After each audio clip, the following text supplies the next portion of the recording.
aos olhos do Pai. Você é uma obra-prima que Ele planejou. Com suas próprias mãos pintou a cor de sua pele, os seus cabelos desenhou, cada detalhe num toque de amor aos olhos do Pai. Você é uma obra-prima que Ele planejou.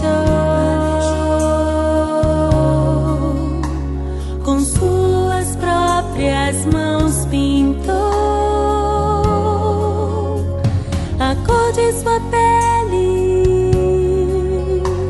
os seus cabelos desenhou,